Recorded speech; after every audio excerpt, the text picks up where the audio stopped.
sais que ça te saoule, je sais que tu as envie de réussir maintenant, là, tout de suite.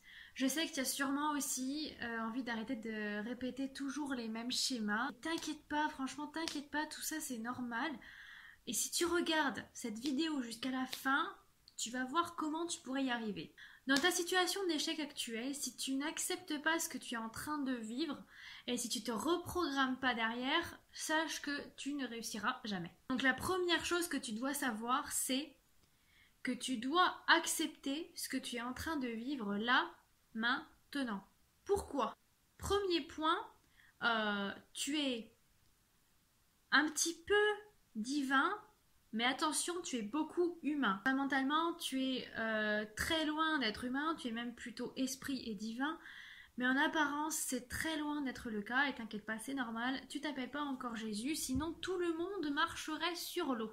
Alors ce n'est aucunement grave de se comporter en être humain très conditionné, parce que c'est ce qui fait partie de notre vie, mais tu dois comprendre une chose, c'est que si tu adoptes un comportement typiquement humain, c'est-à-dire basé sur tes peurs, jamais tu t'en sortiras dans la vie, jamais tu réussiras. 2.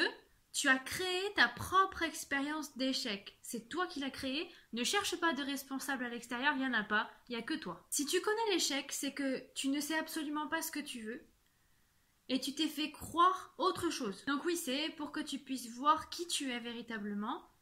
Et en fait, c'est pour que tu puisses voir que tu ne veux pas de cette situation-là actuelle, celle que tu vis, celle que tu considères comme un échec. Tu vois, c'est vraiment tout bête. Hein. Sache que l'échec est là pour t'embellir et encore et encore et encore, jusqu'à ce que tu atteignes un niveau de conscience spirituelle, je vais dire parfait. C'est un petit peu la mission que tous les êtres humains ont sur Terre. 3. Tu as le droit à l'erreur. Alors, calmos. Ça ne veut pas dire que tu es faible ou que tu es nul. Et ça ne veut pas non plus dire que tu n'arriveras jamais à rien dans ta vie. Je peux te dire que l'erreur est typiquement humaine. Moi-même, j'ai fait énormément d'erreurs dans ma vie. Et celui ou celle qui va te dire que dans sa vie, jamais il a commis la moindre faute, je peux te dire que lui ou elle, c'est un gros mytho. Ou une grosse mytho. Dis-toi simplement que à l'époque, il y a 5 ans, il y a 10 ans, il y a 2 semaines ou hier, à cette époque où tu as commis la faute, tu as fait du mieux que tu as pu. Tu étais dans un niveau de conscience très particulier à cet instant. Tu n'aurais pas pu faire autrement. Alors ça sert à rien de culpabiliser dans quoi que ce soit. 4. Tu es unique. Sache que tu as ta propre façon de gérer tes émotions, tes pensées et tes actions, d'accord? Et ça ne veut pas dire que tu es pire ou meilleur que quelqu'un d'autre. Comme je dis souvent, tu as ta propre histoire d'âme et tu as tes propres émotions, ta propre histoire émotionnelle. Et tu n'es pas sur Terre pour justement comparer tes récits émotionnels avec ceux des autres. On compare pas ce qui n'est pas comparable en fait. 5. Le passé est passé. Ce qui est fait est fait, ce qui devait se vivre s'est vécu et de l'eau est passée sous les ponts, même si tu penses peut-être le contraire. Puis le temps n'existe pas, dis-toi une chose, c'est que le temps n'existe absolument pas. Le présent, le passé et le futur sont réunis en un seul point. À l'instant même où je te parle, tous ces points, le passé, le présent et le futur, sont réunis. Ce qui est important, c'est que tu vois le temps comme quelque chose de vertical et non pas quelque chose d'horizontal comme le font la plupart des êtres humains sur Terre, je dirais même la totalité, parce que ta vie se construit et se réussit dans l'instant présent, tu vois, dans l'alignement, dans ce que tu es à l'instant T. Alors tu dois te demander, mais comment je peux faire pour accepter une telle situation merdique? Ben en fait c'est très simple et je vais t'expliquer ça sur 5 points importants. Le premier point, c'est que tu ne dois pas te comparer. Vois-toi comme une âme merveilleuse, intelligente et pleine de douceur envers elle-même. Sans toi, le monde tournerait un petit peu différemment, je pense. Le deuxième point, c'est que tu ne dois pas te coller une étiquette. C'est pas parce qu'il t'arrive ceci ou cela que tu dois absolument figer ton état d'être sous un terme ou sous une expression. Tu vois, le créateur, ce que tu es toi, il est. On ne peut pas compléter cette phrase. Il est. C'est tout. Il n'a aucune définition particulière. Il n'y a pas de définition en fait. Voilà. Le troisième point, c'est que tu dois absolument arrêter de ressasser ton passé. Oublie ton passé et fais focus sur ton présent. De la même façon, le quatrième point, c'est arrête de t'inquiéter pour ton futur. Le futur n'existe pas encore et je sais pas si tu as remarqué, mais en général, lorsqu'on s'imagine des films à la Tarantino sur notre futur, il n'y a même pas 1% de ce qu'on imagine qui se produit. Donc arrête immédiatement et vraiment va focaliser ta concentration, ton attention sur le moment présent. Et enfin, le cinquième point, sens-toi à l'aise avec la situation présente, celle que tu vis, celle que tu considères comme un échec. Même si ton mental, il va vraiment pas être d'accord avec le fait d'accepter vraiment confortablement cette situation, tu dois quand même te forcer à le faire. Attention parce que toutes tes émotions, toutes tes pensées et toutes tes actions doivent être dirigées vers la paix intérieure, vers ton bien-être. Et évidemment, il faut vraiment que tu te reprogrammes derrière cette acceptation que tu as réalisée avec brio, évidemment. Donc tu vas faire 5 exercices pour te reprogrammer. Tu les fais dans l'ordre que tu veux, tu les mélanges, tu fais ta salade, ok, tu fais ce que tu veux. Le premier exercice que tu dois faire, c'est décider d'agir en tant qu'esprit.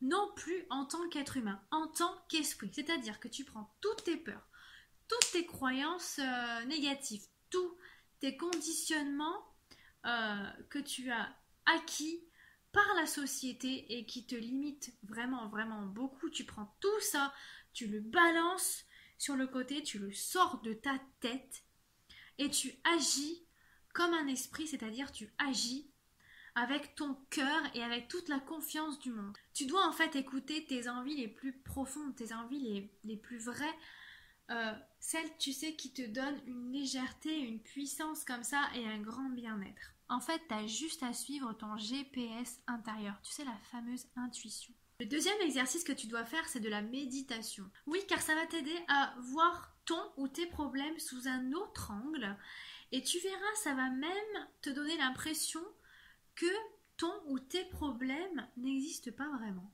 Ça va t'aider également à te rapprocher de ton vrai toi et à réaliser et à révéler ton potentiel. Donc la méditation, c'est quelque chose qui va te rendre puissant et qui va t'aider de plus en plus à maîtriser tes pensées, tes émotions et tes actions. C'est un outil qui est extraordinaire et qui est indispensable. Le troisième exercice que tu dois faire, c'est de visualiser ta réussite. En méditation et ou dans ton quotidien, le mieux c'est de faire les deux, tu dois visualiser ton objectif.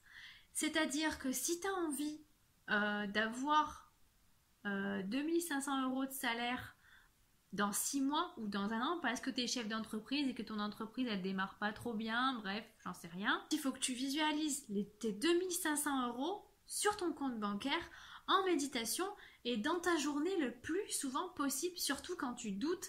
Dès qu'il y a un doute qui arrive dans ta tête, il faut que tu sois suffisamment conscient pour aller le choper, pour le mettre sur le côté et pour aller remplacer ça par une visualisation propre, très propre et très précise. Tu dois jamais douter.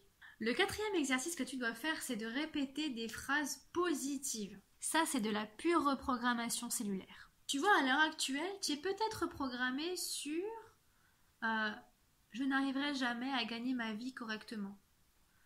En fait, tu prends ça, tu prends cette pensée, tu la balances, tu prends l'émotion qui va avec, tu la balances et tu remplaces par je gagne correctement ma vie, j'ai un bon salaire.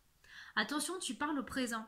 Parce que fondamentalement, ce que tu veux est déjà réalisé. Tu peux aussi dire « j'ai confiance en moi, je suis beau, je suis belle, j'ai du talent, j'ai du potentiel, je m'aime ». Et plus tu vas faire cet exercice et plus tu verras des changements concrets dans ta vie, tu verras même que ton attitude va changer petit à petit de façon progressive. Ça va même te surprendre. Et enfin, le dernier exercice que tu dois faire, et lui, il est indispensable. Si tu ne le fais pas, ça sert strictement à rien. Tu dois changer d'action, tu dois changer ta façon de faire. Évidemment, si tu veux voir ta vie changer, tu dois vraiment sortir de ta zone de confort et faire des choses que tu n'as jamais faites auparavant. Tu dois sortir de tes habitudes, te bousculer, aller au-devant de tes peurs avec beaucoup de force et beaucoup de courage. Mais je sais que tu peux y arriver. Tu n'es pas obligé de passer d'un extrême à l'autre. Tu peux faire des efforts petit à petit, tous les jours.